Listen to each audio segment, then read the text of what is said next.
चलो जी, बिस्मिल्लाहिर्रहमानिर्रहीम, अस्सलाम वालेकुम। वालेकुम सलाम।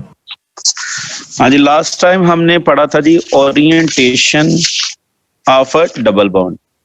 आज हम पढ़ते हैं जी, पेज नंबर हमारे पास है 230। पेज नंबर हमारे पास है 230 और टॉपिक है आज हमारे पास रिएक्टिविटी। टॉपिक हमारे पास क्या है? रिएक्टिविटी। अब रिएक्टिविटी में हमने बात करनी है। हमने कहा था सब्स्टिट्यूशन रिएक्शन और एलिमिनेशन रिएक्शन दोनों न्यूक्लियोफाइल अटैक करता है ऑन इलेक्ट्रोफिलिक कार्बन यानी अल्फा कार्बन पर, और एलिमिनेशन रिएक्शन में वही न्यूक्लियोफाइल, उसको बेस कहते हैं, वो अटैक करता है प्रोटॉन पर। लेकिन याद रखें, एलिमिनेशन में चूंकि दो एटमों ने एलिमिनेट होना होता है तो इसके लिए एनर्जी ज्यादा चाहिए। सब्स्टिट्यूशन में चूंकि एक ही बॉन्ड ब्रेक होना होता है तो सब्स्टिट्यूशन कंपैरेटिवली इजीली हो जाती है। सब्स्टिट्यूशन कंपैरेटिवली इजीली हो जाती है, लेकिन एलिमिनेशन कंपैरेटिवली इजीली नहीं होती। तो इसका होता है, जनरली अगर हम बात करें तो सब्स्टिट्यूशन जो है वो फेवरेबल होती है देन एलिमिनेशन।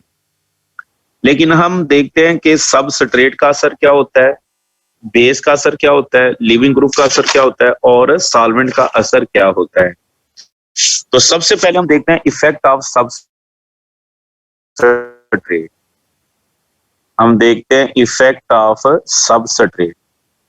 अब याद रखें, ये जो इफेक्ट है ये हमें अब दो तरह से डिस्कस करने हैं। इफेक्ट ऑफ सबस्ट्रेट और या जो भी इफेक्ट होंगे ये दो तरह से हमने डिस्कस करने हैं। एक तो कंपैरिजन करना है कि E1 होगा या E2 होगा, और फिर कंपैरिजन करना है कि वो सब्स्टिट्यूशन होगा या एलिमिनेशन होगा। अब दो तरह के कंपैरिजन चलेंगे।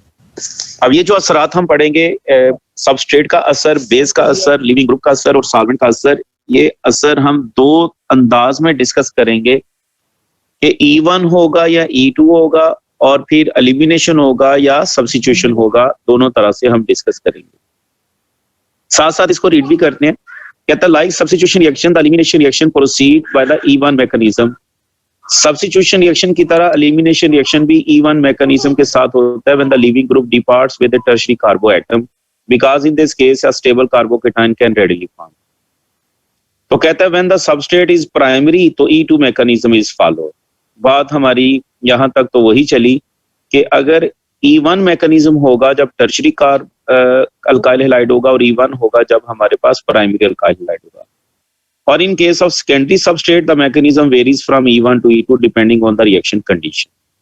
यहां तक हमारी बात हो गई सेम टू सेम, जो पहले भी हमने की थी SN1 और SN2, कि वही बात के आम हल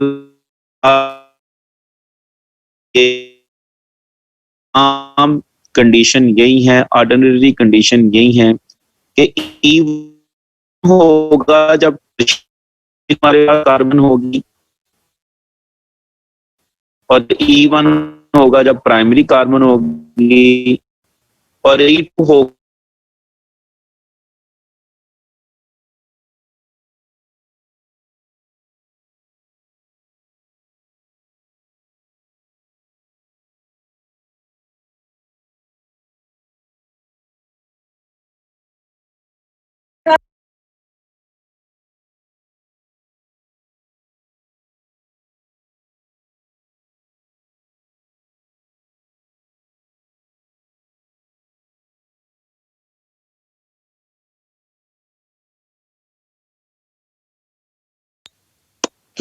हाँ जी, ये सिग्नल लगता है प्रॉब्लम हो गई थी।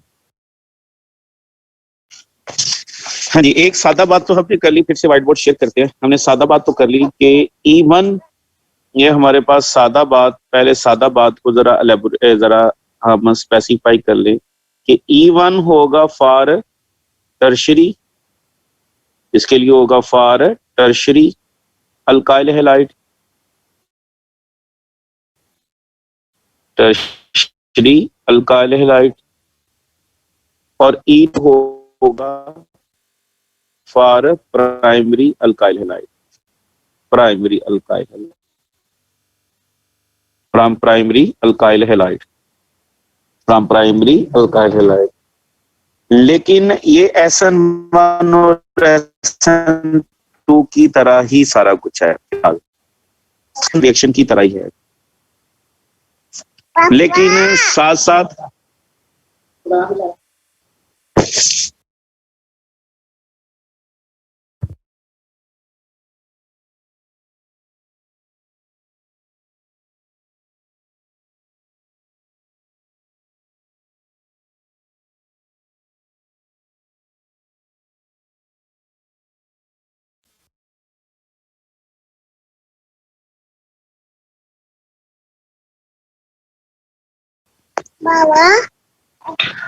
हाँ जी आते हैं जी।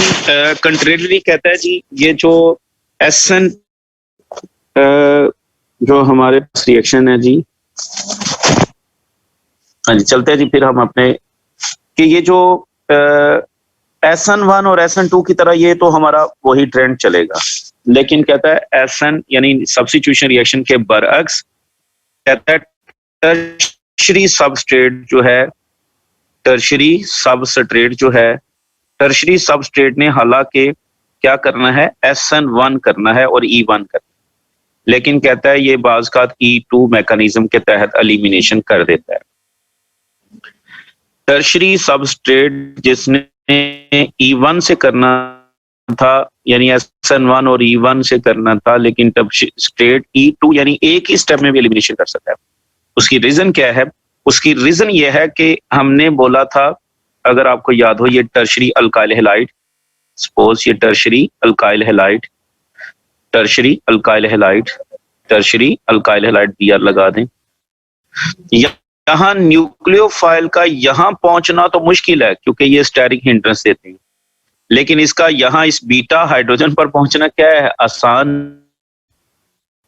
लिहाजा एक स्टेप में ये बाहर इधर से प्रोटॉन एलिमिनेट भी करा सकती है और इससे BR भी एलिमिनेट हो सकता है, क्योंकि अब रीजन कहता है उसी लाइन में अगर देखें तो this is due to the reason that for E2 reaction the base has to abstract a proton from a beta carbon.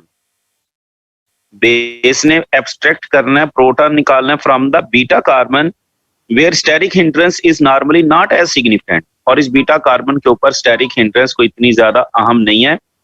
As when the nucleophile must directly approach the central carbon atom where the leaving group departs for the SN2 reaction, जबकि nucleophile को यहां पहुंचना पड़ेगा। अगर एक ही step में करना है तो एक स्टेप में करने के लिए यहां उसे रुकावटें आएंगी, लिहाजा पहले लिविंग ग्रुप जाएगा और ये प्लेनर स्पीशी बनेगी, फिर न्यूक्लियोफाइल अटैक कर पाएगा। लेकिन जब न्यूक्लियोफाइल ने ये एज ए बेस अटैक करना है तो बाहर बाहर से प्रोटॉन वो एक ही स्टेप में सबस्ट्रेट में जो क्रोडिंग है, जरा अंडरलाइन कर ले इस बात को दूसरे पैर कि crowding within the substrate also generally favours elimination over substitution, कि क्रोडिंग जो है वो एलिमिनेशन को फेवर करेगी, सब्स्टिट्यूशन को नहीं करेगी। मतलब अगर सेंट्रल एटम के इर्द गिर्द क्रोडिंग बहुत ज्यादा है तो फिर वो बाहर बाहर से प्रोटॉन रिमूव हो जाएगा, यानी एलिमिनेशन ज्यादा होगी, फिर सब्स्टिट्यूशन ज्यादा नहीं होगी। बिकॉज क्योंकि approach of the nucleophile to the alpha carbon atom is usually subject to much more steric hindrance and then is abstraction of beta hydrogen by the,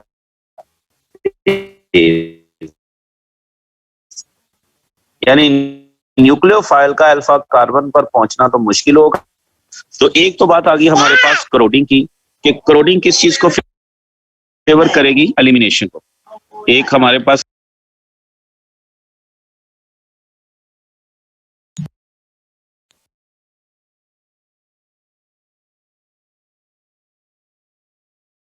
क्या आ गई, क्रोडिंग जो है अच्छा जी, अब एक बात क्या आ गई हमारे पास सबस्ट्रेट में एक बात आ गई कि जो क्राउडिंग है, एक हम बात को आगे बढ़ा रहे हैं कि क्राउडिंग जो है वो फेवर करेगी एलिमिनेशन को, क्राउडिंग जो है वो फेवर करेगी एलिमिनेशन।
चले जी, फिर बिस्मिल्लाहिर्रहमानिर्रहीम आते हैं जी। हमने बोला कि क्राउडिंग जो है, हमने क्या बोला, क्राउडिंग जो है वो एलिमिनेशन को फेवर करेगी। एक और चीज हमने बात थी नंबर 2, से अब लिख लें कि another factor that favors elimination over substitution is that the increased number of alkyl groups on the substrate stabilizes the elimination process. आपको याद होगा कल हमने बात की थी कौन से product elimination product, alkyl group maximum कितने हो सकते हैं, मैंने कल बताया था 4, और जिसमें 4 ग्रुप अल्काइल मैक्सिमम होंगे उस अल्कीन की स्टेबिलिटी ज्यादा होगी। तो जिस रिएक्शन में प्रोडक्ट ज्यादा स्टेबल बन रही हो वो रिएक्शन ज़ाहिर है ज्यादा फेवरेबल होता है। तो another factor that favors elimination over substitution is that the increased number of alkyl groups on the substrate stabilizes the elimination product, that is alkene। ये बात हमने पहले भी की थी, alkenes more than the substitution product। The contribution of electronic and steric factor in favor of elimination can be seen in the following reaction।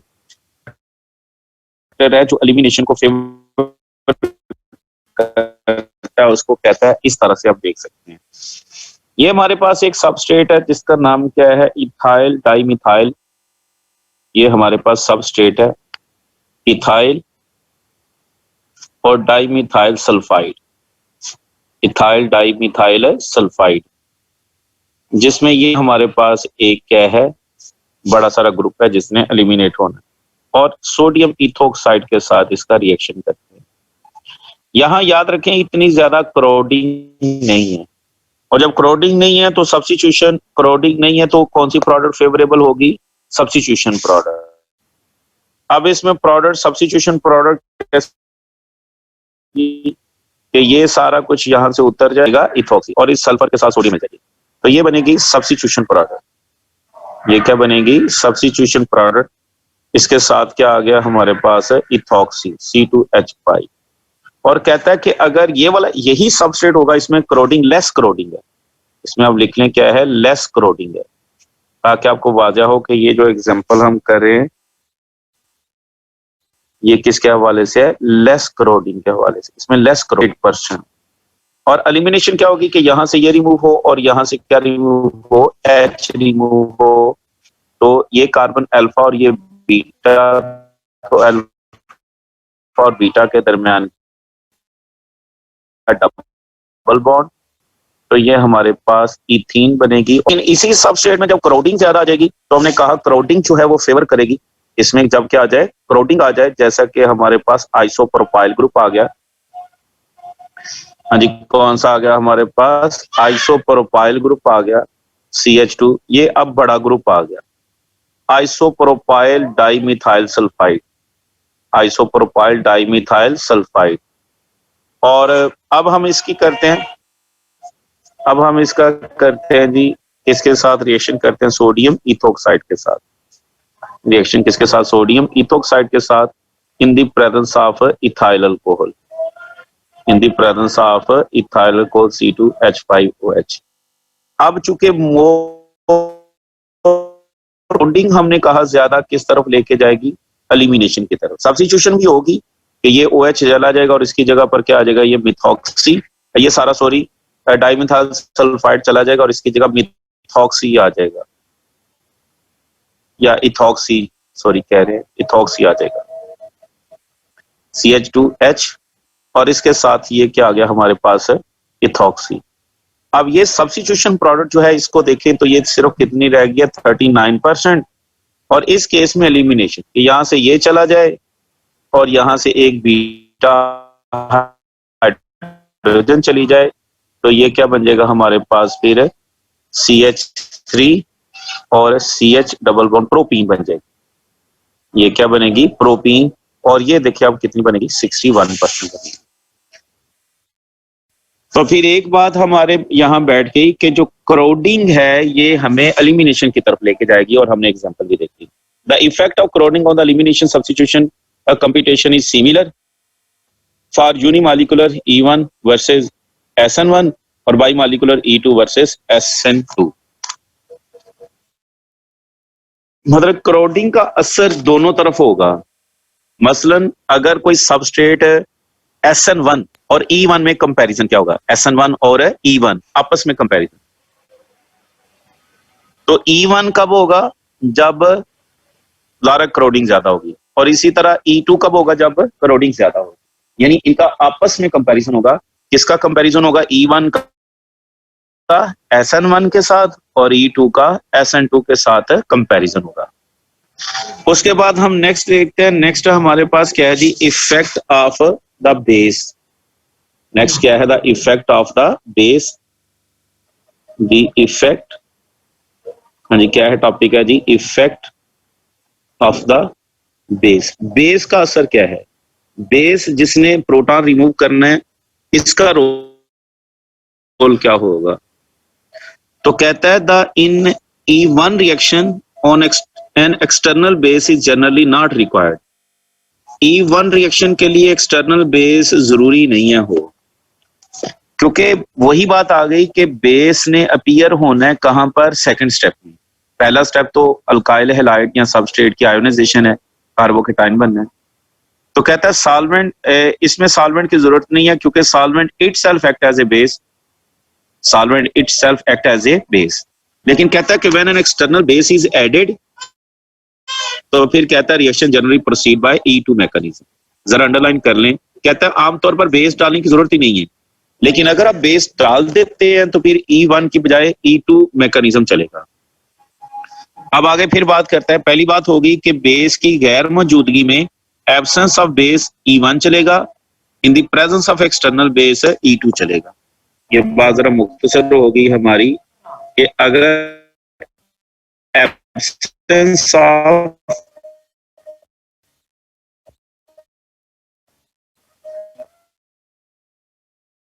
क्या होता है? Absence of external base E1 और प्रेजेंस ऑफ, तो फिर क्या चलेगा? E2 चलेगा।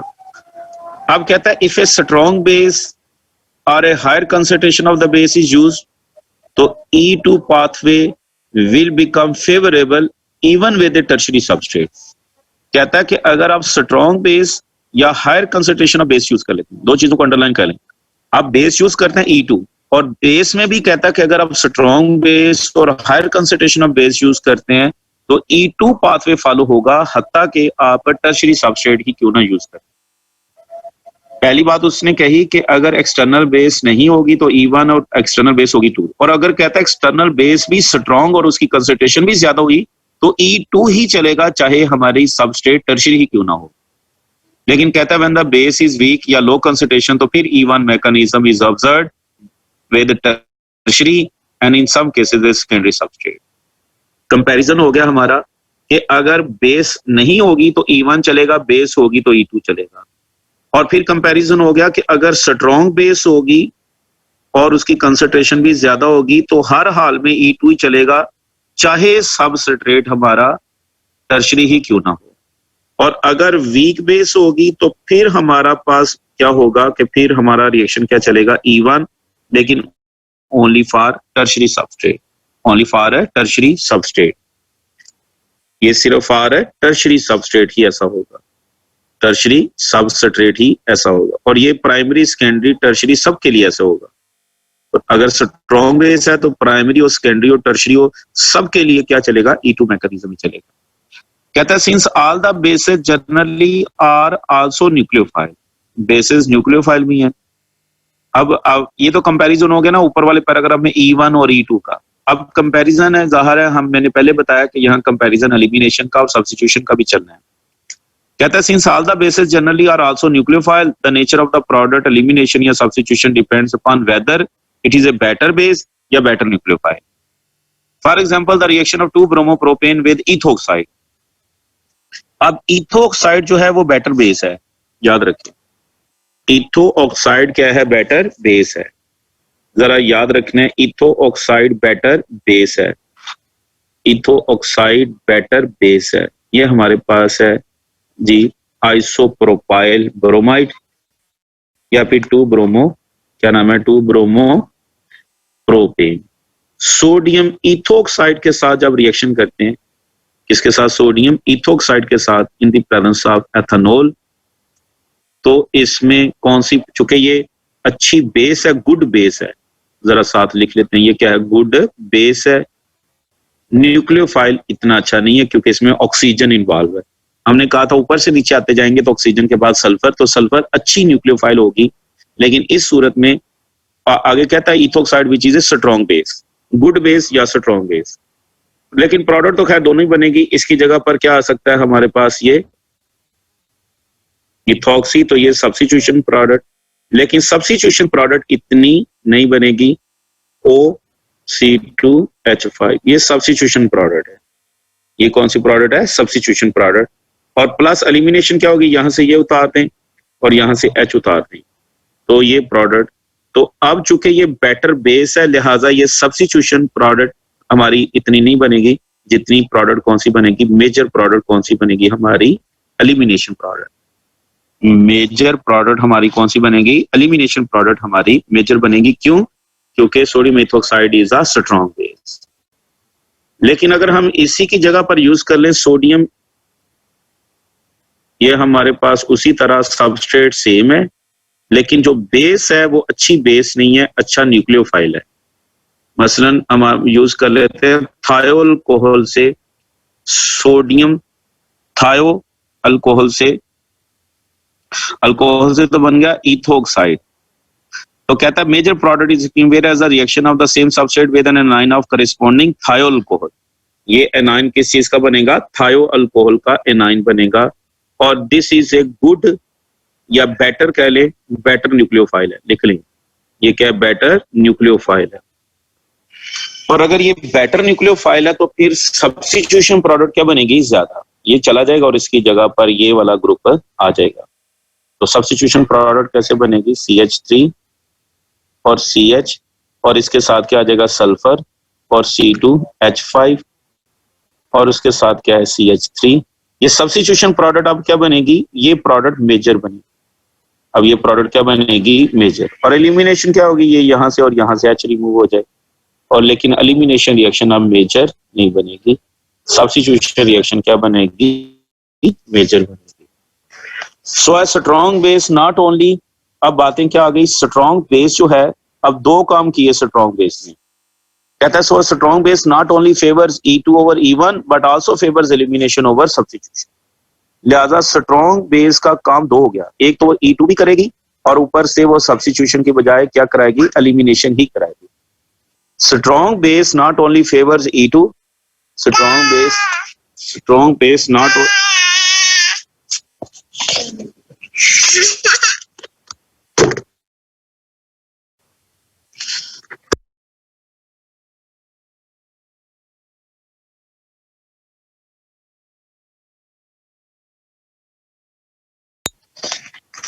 हाँ जी। तो उसके बाद हम कहते हैं similarly under solvolytic condition if the solvent is a better base, अगर सॉल्वोलिटिक कंडीशन में करते हैं, अगर सॉल्वेंट बेटर बेस है तो E1 will be predominant pathway, or if it is a better nucleophile then E1 mechanism will generally in an ionizing solvent favoring unimolecular mechanism, the SN1 mechanism predominates over the E1 mechanism। अगर कोई ionizing solvent use करेंगे तो आमतौर पर कहता है substitution product जो है वो डोमिनेट करती है ओवर द E1। ठीक है जी, आज का हमारा टॉपिक यहीं तक था। अगर किसी ने कोई क्वेश्चन करना है तो वो कर सकती है।